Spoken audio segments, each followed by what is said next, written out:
30 मई 2022 ये वो तारीख थी, ये ना जाने कितने ही लोगों का भविष्य तय कर रही थी।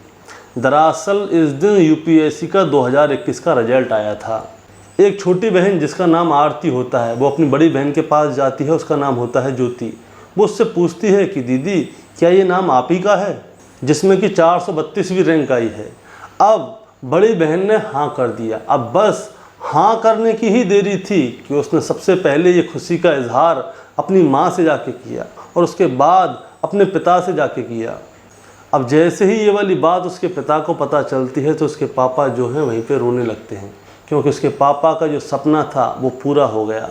अब ये बात ना केवल उसकी माँ तक, ना ही केवल उसके पिता तक, बल्कि ये एक बात उसके गांव तक पहुंच जाती है, सारे शहर तक पहुंच जाती है। हर जगह शोर हो जाता है कि इस लड़की का यूपीएससी में सिलेक्शन हो चुका है। अब धीरे धीरे करके ये वाली बात जो है मीडिया तक पहुंच जाती है और मीडिया तक पहुंचने के बाद ये सारी बात हर जगह फैल जाती है। अब जहां देखो वहां पे ज्योति के नाम का गुणगान हो रहा होता है, इसके नाम की मिठाइयाँ बांटी जा रही होती हैं, खुशियाँ मनाई जा रही होती हैं। अब धीरे धीरे क्या होता है, वक्त आगे गुजरने लगता है। ये लड़की 2 साल तक नौकरी करने लगती है, लेकिन अचानक से ही एक ऐसा तूफान आता है जिसके बारे में कभी किसी ने सोचा भी नहीं था। दरअसल सोशल मीडिया पर एक पोस्ट बहुत ज़्यादा वायरल हो रही थी। उसमें लिखा हुआ था कि ज्योति जो है वो जाति की ब्राह्मण है, यानी कि पंडित है, लेकिन जो नौकरी मिली है वो ज्योति नाम के आगे ऐसी कैटेगरी थी। तो ब्राह्मण को ऐसी कैटेगरी की नौकरी कैसे मिल गई? अब बस इसी का मीडिया जानकारी लेने जा रही थी। दरअसल सोशल मीडिया पर एक खबर बहुत ज़्यादा वायरल हो रही थी। खबर ये थी कि जो ज्योति थी वो जाति की ब्राह्मण थी, यानी कि पंडित, और यूपीएससी में जो सिलेक्शन हुआ था वो एससी कोटा में हुआ था। अब एक ब्राह्मण लड़की को एससी कोटा में, यानी कि शेड्यूल कास्ट में कैसे सिलेक्शन हो गया? आज की कहानी बस इसी पे है, क्योंकि दोस्तों ये कहानी बहुत ज़्यादा वायरल हो रही है कि ये एक ब्राह्मण लड़की को एससी कोटा में कैसे सिलेक्शन कर लिया। और आज की कहानी से हम यही जानना चाहेंगे, क्योंकि हम खुद नहीं, बहुत सारे लोग यही जानना चाहते हैं कि एक ब्राह्मण लड़की को एससी कोटा में कैसे सिलेक्ट कर लिया गया। नमस्कार दोस्तों, मैं गौरव शर्मा और आप देख रहे हैं गौरव शर्मा सफ़र। दरअसल दोस्तों आज की जो सच्ची घटना मैं आपको सुनाने जा रहा हूँ, ये सच्ची घटना शुरू होती है महाराष्ट्र से। महाराष्ट्र प्रदेश के नागपुर में क्या होता है, एक लड़की जिसका नाम होता है पूजा खेड़कर, जो कि आईएएस की ट्रेनिंग ऑफिसर होती है।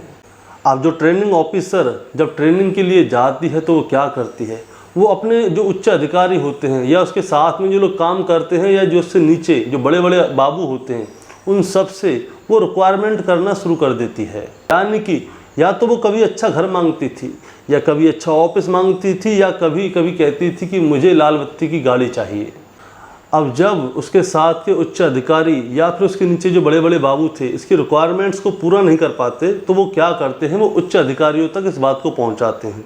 अब जब उच्च अधिकारियों तक पहुंचती है तो ये बात और ऊपर तक पहुंचती है, यानी कि ये वाली बात केंद्र सरकार तक पहुंच जाती है। और अब ये बात खाली केंद्र सरकार तक ही सीमित नहीं थी, बल्कि ये वाली बात अब सोशल मीडिया तक पहुंच जाती है, और सोशल मीडिया तक पहुंचने के बाद ये वाली बात वायरल हो जाती है। दरअसल बात ये थी, जो ट्रेनिंग ऑफिसर थी पूजा खेड़कर, इनके डॉक्यूमेंट्स में कोई ना कोई गड़बड़ी थी, और ये डॉक्यूमेंटों में गड़बड़ी करके ही आईएएस ऑफिसर की ट्रेनिंग ऑफिसर बनी थी। और अब जैसे ही ये वाली बात सोशल मीडिया पर फैलती है कि पूजा खेड़कर जो है आईएएस ट्रेनिंग ऑफिसर बनी हैं, वो अपने डॉक्यूमेंटों में गड़बड़ी करके बनी हैं, तो सबकी निगाहों में सिर्फ एक ही बात आ जाती है कि आजकल तो आईएएस आईपीएस में भी गड़बड़ी करके ही नौकरी ली जा रही है। अब इसके बाद में तमाम तरह के नाम सामने आते हैं, जैसे कि एक आईएएस अभिषेक सिंह हैं, और भी बहुत सारे लोग हैं, उन लोगों के नाम भी सामने आते हैं कि ये सभी लोग फर्जीवाड़ा करके आईएएस आईपीएस बने हैं।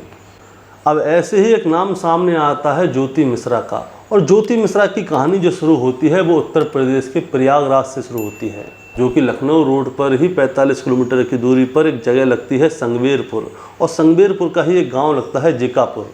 जेकापुर के ही रहने वाले एक व्यक्ति जिनका नाम सुरेश कुमार नारायण होता है, और सुरेश कुमार नारायण इनकी नौकरी उत्तर प्रदेश में बतौर सब इंस्पेक्टर के तौर पर होती है। इनकी 2 बेटियां होती हैं, एक का नाम है पूजा मिश्रा और दूसरी का नाम है ज्योति मिश्रा। ज्योति मिश्रा जो है वो पढ़ाई लिखाई में बहुत ज़्यादा अच्छी होती है, चाहे तो आप प्राइमरी की पढ़ाई देख लीजिए, चाहे हाई स्कूल की देख लीजिए, चाहे इंटरमीडिएट की देख लीजिए, ये पढ़ने लिखने में बहुत ज़्यादा अच्छी थी। और इंटर में इन्होंने 96% हासिल किए थे। और फिर उसके बाद में अपने पापा से बोलती हैं कि पापा मैं बाहर पढ़ना चाहती हूँ। अब उसके पिताजी जानते थे कि लड़की पढ़ने लिखने में होशियार है, उसको यहाँ पे रोकना सही नहीं होगा। अब बतौर सब इंस्पेक्टर उन्होंने अपनी बेटी से कहा था कि बेटा तुम पढ़ाई लिखाई में अच्छी हो, मैं तुम्हारे रास्ते में कभी रोड़ा नहीं बनूंगा। तो उन्होंने अपनी बेटी को बीकॉम करने के लिए दिल्ली भेज दिया। अब लखनऊ से इतनी दूर दिल्ली भेजना, वो भी अकेली बेटी को, कई तरह के सवाल होते हैं, लेकिन उसके पिताजी ने कुछ भी नहीं सोचा, उन्होंने अपनी बेटी को पढ़ने के लिए दिल्ली भेज दिया। उन्होंने कहा कि बेटा तुम पढ़ना चाहती हो तो पढ़ो, लेकिन अपने सपने को पूरा करो। अब लड़की क्या है, दिल्ली जाती है, दिल्ली में पढ़ाई लिखाई करती है और बीकॉम फाइनल कर लेती है। अब लड़की के मन में आता है कि वो क्यों ना यूपीएससी की तैयारी करे, यानी कि देश की सबसे ऊंची सर्विस, या तो आईएएस होता है या आईपीएस होता है, वो यूपीएससी की तैयारी करना चाहती थी। अब अपने माता पिता दोनों से बात करती है कि मम्मी पापा मैं यूपीएससी करना चाहती हूँ। उनके मम्मी पापा को पूरा विश्वास था कि लड़की पढ़ने लिखने में होशियार है, क्या पता हो जाए। तो उसके मम्मी पापा कहते हैं ठीक है बेटा तुम यूपीएससी करो, तुम्हें जैसी भी मदद चाहिए हम तुम्हारा साथ देंगे। अब साल 2020 में रिजल्ट आता है, लेकिन रिजल्ट में किसी वजह से इनका नाम नहीं आ पाता, यानी कि 2020 में ये लड़की फेल हो जाती है। अब ज्योति मिश्रा के कुछ साथी ऐसे होते हैं वो कि इसमें पास हो जाते हैं, वो आगे बढ़ जाते हैं। अब ज्योति मिश्रा के मन में बड़ा दर्द था कि उसके साथी उससे आगे निकल गए और ये पढ़ने लिखने में इतनी होशियार फिर भी पीछे रह गई। चलिए कोई दिक्कत नहीं, अब समय बीतता है। अब अगले साल ये दोबारा से मेहनत करती है, पूरी जी जान से ईमानदारी से ये लड़की अपनी मेहनत करती है, यानी कि 2021 में ये फिर से एग्ज़ाम देती है। और अब तारीख आती है 30 मई 2022। दरअसल दोस्तों ये वाक़या है 30 मई 2022 और इस दिन रिजल्ट का दिन आ जाता है। अब जैसे ही रिजल्ट आता है तो उसकी छोटी बहन उसके पास आती है और उससे कहती है कि दीदी पीडीएफ में एक नाम आया है ज्योति, कहीं वो नाम आपका तो नहीं है। जैसे ही वो बोलती है कहीं ये नाम आपका तो नहीं, तो ज्योति मिश्रा क्या करती है, हाँ कर देती है। अब ज्योति मिश्रा का उसमें नाम आया था या नहीं आया था, या फिर उसने अपनी छोटी बहन का मन रखने के लिए ये वाली बात बोल दी थी, तो उसकी छोटी बहन जो है बहुत ज़्यादा खुश हो जाती है और वहीं से अपने परिवार के सभी लोगों को फ़ोन करना शुरू कर देती है कि बड़ी दीदी का यानी कि ज्योति मिश्रा का यूपीएससी में सिलेक्शन हो चुका है। अब छोटी बहन जो होती है वो सबसे पहले अपनी मम्मी को बताती है, उसके बाद में अपने पापा को फ़ोन करती है और कहती है कि पापा दीदी आईएएस में सेलेक्ट हो चुकी है। उसके पापा बहुत ज़्यादा खुश होते हैं और सबको वहाँ पे बताते हैं चौकी में कि उनकी बेटी आईएएस के लिए सेलेक्ट हो गई है। आपको मैं बताना चाहूँगा कि उनके पिताजी जो हैं लखनऊ में एक चौकी में सब इंस्पेक्टर के तौर पर तैनात थे। अब मीडिया वालों को जैसे ही पता चलती है कि जो सब इंस्पेक्टर है उनकी बेटी आईएएस के लिए सेलेक्ट हो गई है, तो सबसे पहले वो मीडिया वालों के पास जाते हैं और उनसे पूछते हैं कि आपकी बेटी आईएएस के लिए सेलेक्ट हो गई है क्या। तो उसके पापा कहते हैं कि हाँ, मेरा बहुत पुराना सपना था कि मेरी बच्ची भी अधिकारी बने, मुझे बहुत ज़्यादा खुशी है। उसके पिताजी जो हैं भावुक हो जाते हैं, जगह जगह पे उनके इंटरव्यू होते हैं, वो सारी बात बताते हैं कि हाँ मेरी बेटी आईएएस के लिए सेलेक्ट हो गई है। दोस्तों किसी की भी बेटी आईएएस के लिए सेलेक्ट हो जाएगी, इतनी ऊँचे पद के लिए सेलेक्ट होगी, तो जाहिर सी बात है कि उनकी आंखों में आंसू आ ही जाएंगे। अब जो सब इंस्पेक्टर होते हैं यानी कि चौकी इंचार्ज सुरेश नारायण मिश्रा, उनकी बेटी आईएएस के लिए सेलेक्ट हो चुकी है यानी कि ज्योति मिश्रा। अब उनके अंदर बहुत ज़्यादा खुशी होती है, वो जगह जगह पे मिठाइयाँ बांट रहे होते हैं और उनके घर में खुशी का माहौल होता है और उनके पास जगह जगह से बधाइयाँ आ रही होती हैं। बधाई लगने का तांता लग जाता है, उसके बाद में अखबार में भी उनका फ़ोटो छपता है और अखबार में फ़ोटो छपने के बाद कहानी बहुत आगे पहुँच जाती है।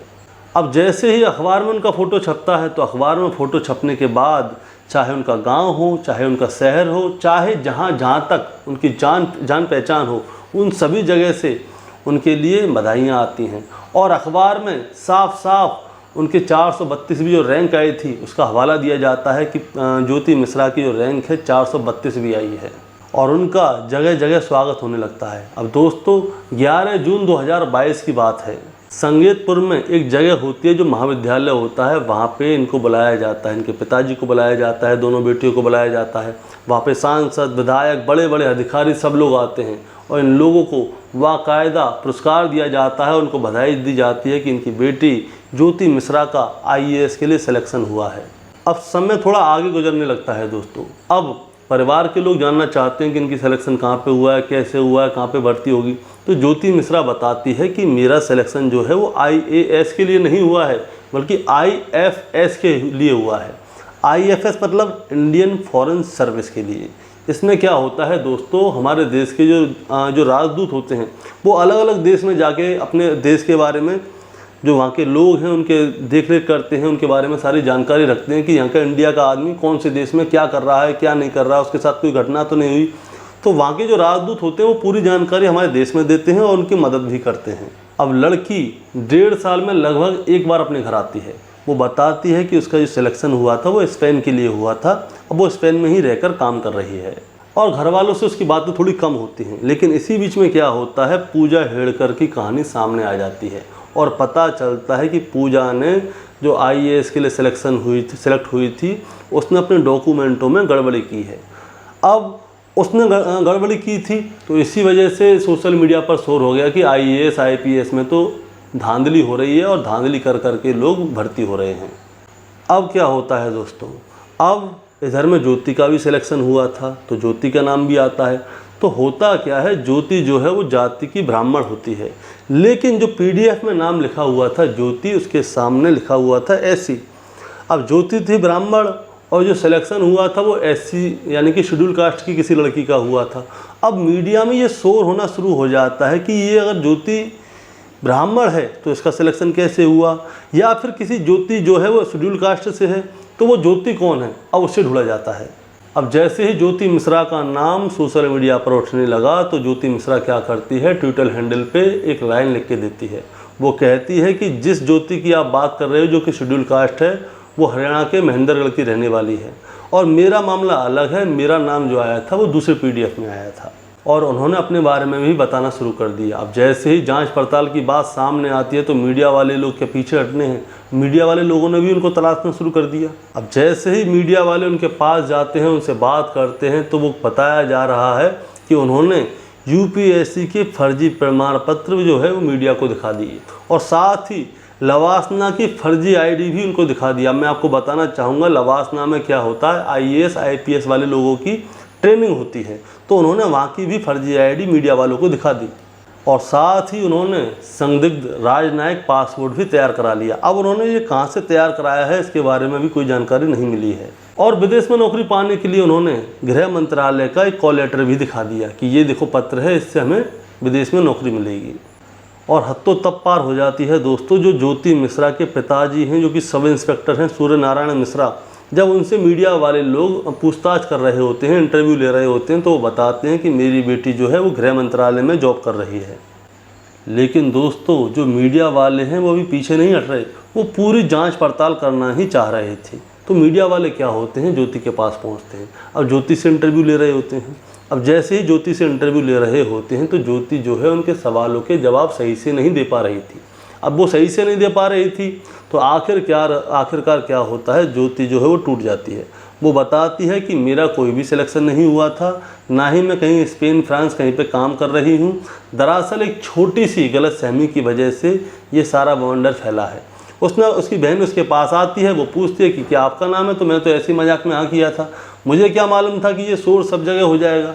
अब सब जगह हो जाएगा तो सोशल मीडिया हर जगह पे मेरा नाम लिया जा रहा था कि भाई इनका ये रैंक आई है। तो उस एक झूठ को छुपाने के चक्कर में मैंने 50 झूठ बोल दिए और आज इसी झूठ की वजह से मैं आप लोगों के सामने बैठी हूँ। दोस्तों मैं आपको एक बात और बताना चाहूँगा, जब मीडिया वालों ने पूछा था तो भारत के दूतावास के एक अधिकारी ने बताया था कि ज्योति मिश्रा नाम की कोई भी लड़की हमारे पास काम नहीं करती और ना ही कोई लड़की स्पेन गई है। दरअसल हुआ क्या था, ज्योति मिश्रा को स्पेनिश लैंग्वेज अच्छी आती थी और उसने इतने फ़ोटो भी अपने परिवार वालों के सामने शेयर नहीं किए थे, इसीलिए उनके परिवार के लोग भी यही समझ रहे थे कि क्या पता वो स्पेन में काम करती हो। लेकिन दोस्तों कहा जाता है जो झूठ होता है वो बहुत तेज़ी से चलता है लेकिन ज़्यादा लंबे समय तक नहीं चल पाता, और सच वो भले ही बहुत आराम से चले लेकिन लंबे समय तक चलता है और एक दिन सबके सामने आता है। और वैसे ही ज्योति मिश्रा का भी सच सबके सामने आ गया। अब झूठ जो है वो 2 साल में ही ख़त्म हो गया, लेकिन सच अब सबके सामने आ गया 2 साल के अंदर ही।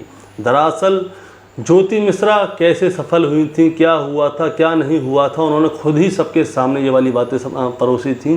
सोशल मीडिया हो, हर जगह इन्होंने खुद ने ही शोर मचाया था कि हाँ मेरा सिलेक्शन हो गया। अगर ये चाहती तो पहली बार में ही मना कर देती कि भाई मेरा सिलेक्शन नहीं हुआ, वो ज्योति कोई और है जो शेड्यूल कास्ट से है।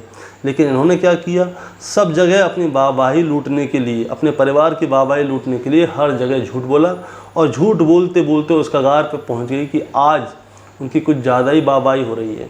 अब उनकी किरकिरी हो रही है कि भाई तुमने झूठ बोला, और उसके बाद में सब जगह उनका नाम भी लिया जा रहा है। पहले नाम हुआ था लेकिन आज नाम बदनाम हो रहा है। अब दोस्तों, ये ज्योति मिश्रा ने क्यों किया, क्यों नहीं किया, इसके बारे में तो बता नहीं सकते। हो सकता है इनके परिवार का दबाव हो। दरअसल इनके पिताजी ने इनकी शादी के लिए पैसे इकट्ठे किए थे। अब ये पढ़ना चाहती थी, उसके बाद हो गई फेल। तो शायद इसी दबाव की वजह से उन्होंने ऐसा किया हो। या फिर कभी कभी क्या होता है, समाज में भी, समाज का दबाव भी हमें झेलना पड़ता है कि देखो उनकी बेटी इतनी पढ़ने लिखने वाली थी, बाहर पढ़ने के लिए भेजी, देखो क्या करके खाली हाथ आ गई। तो हो सकता है कि समाज का दबाव भी हो। शायद इन्होंने इसलिए भी ऐसा किया हो क्योंकि लड़कियों को लेके जो है हमारा समाज कुछ अलग चलता है और लड़कों को लेके कुछ अलग चलता है। दोस्तों, इसकी और भी कई वजह हो सकती हैं। एक वजह ये भी हो सकती है कि ज्योति के साथ में जो तैयारी कर रहे थे उनके कई दोस्त सेलेक्ट होकर आगे पहुंच गए थे और ये नहीं हुई थी। तो मन में बहुत सारी चीज़ें आती हैं। और हद तो दोस्तों तब हो गई थी कि उत्तर प्रदेश के ऑफिशियल ट्विटर हैंडल से इनके लिए मैसेज आता है और उनको बधाई दी जाती है और ये सारी बातें हो जाती हैं। लेकिन इसके बाद में क्या होता है दोस्तों, एक झूठ की बुनियाद पर जो खड़ी हुई थी बिल्डिंग, वो मात्र 2 साल के अंदर ढह जाती है। तो दोस्तों, आप लोगों का क्या कहना है इस कहानी के बारे में, आप ज़रा हमें कमेंट में बताइएगा। और कोई ये भी बात बताइए कि आपके साथ में कोई ऐसा यार दोस्त है या कोई जानने वाला है जो कि ऐसे ही झूठ बोलकर बताता हो कि मैं ये कर रहा हूँ, वो कर रहा हूँ। तो दोस्तों, इस कहानी को सुनाने का मतलब आपको परेशान करना या विचलित करना नहीं था, बस आपको सतर्क करना था। नमस्कार।